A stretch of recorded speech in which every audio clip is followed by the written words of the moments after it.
Well, Bob Saget, he's one of those stars who could slow down if he really wanted to, but he has a whole lot more to say and do. At least that's what I found out in our chat before his show at the Comedy Works.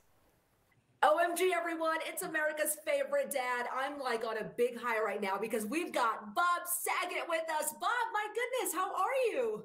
I'm glad I got you on a good high. That's the healthy kind. Yeah, I'm America's dad. I will take that title, even though I have gone through many incarnations and I love being a father figure for people. I am the one that has been proven that has been an honest person, and it's not that anything horrible. So I have 3 daughters that I love very, very much, and I found out I am a good dad just by what great young women they are. That's how I found out. So. Oh, well, that's very sweet. And yes, you have 3 girls, so that is already a blessing in itself. Well, look, what a privilege it is to have you with us today. Let's talk about your upcoming shows, because you're going to be here in Colorado for your stand-up show at Comedy Works. So we're super, super excited about that. Thank you. Thank you. I've been there many times over the years. The Comedy Works landmark is in Greenwood Village, which is where I believe the sheriff of Nottingham is. And I think I opened the club. I think I was the first comedian ever to ever play there when they opened it, and they moved out of just downtown, which is also an amazing club. And I love Wendy so much. She loves comedy so much. It's been closed for so long.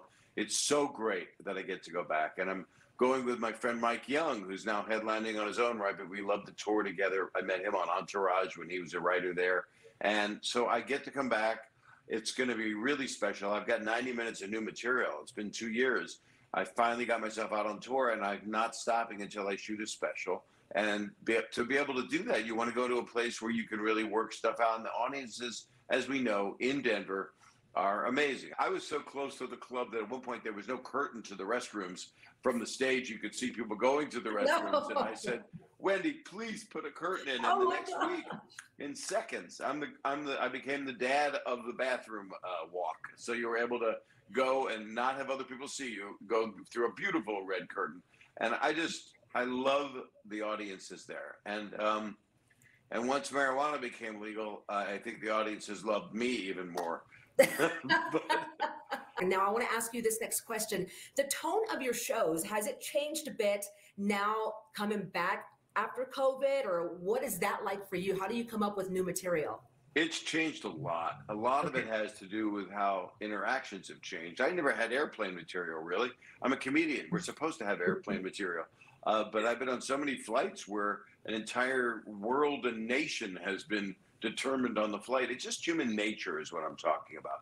It's not really, and people that are upset and people that are understandably upset, no matter what their belief system. My whole thing is about how to get along with families, and I got married 3 years ago. That's a good 10 minutes of material for any comedian. And she's wonderful, and we miss each other right now because I'm on tour. I'm staying on tour until I shoot the special. I'm going to take off Thanksgiving to be with my daughters and my wife and my ex-wife, and because we just can't have enough. We have our own little sitcom going on. That's awesome. Well, I really practice what I preach and try to spread as much love as I can.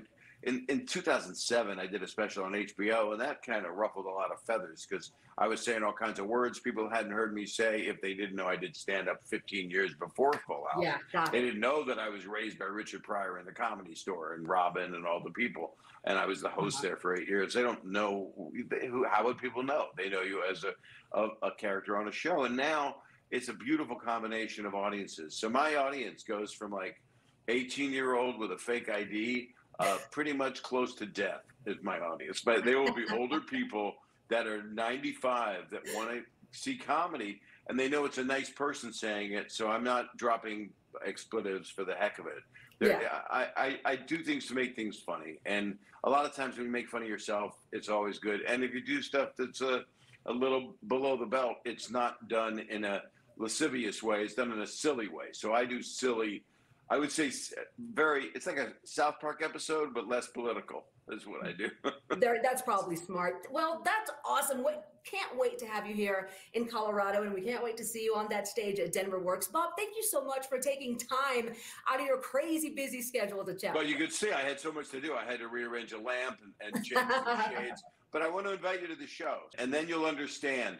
This interview will make more sense. And then you'll go, wait a minute, he wasn't kidding. He really wants to bring the people together and not bring up negative and stuff. And it's not payola to say, please come to my show. It used to be back in the day, they would say, yeah, I'll buy you a refrigerator, get you steaks. That was like the 50s and 60s. I never knew that showbiz. But I would love to have you as my guest and your producers as well.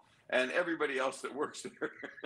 Well, I love it. And your show may be just what we need right now. I think thank so. you so much. Thank you. It's Comedy Works in Denver at the Landmark. And you can get tickets there or at my website where I exist and live. He's a good time, that Bob Saget, and he is live at the Comedy Works South November 19th and 20th. Showtimes and tickets are online right now, comedyworks.com, and I'm going to be there, so I can't wait for the show. Yeah.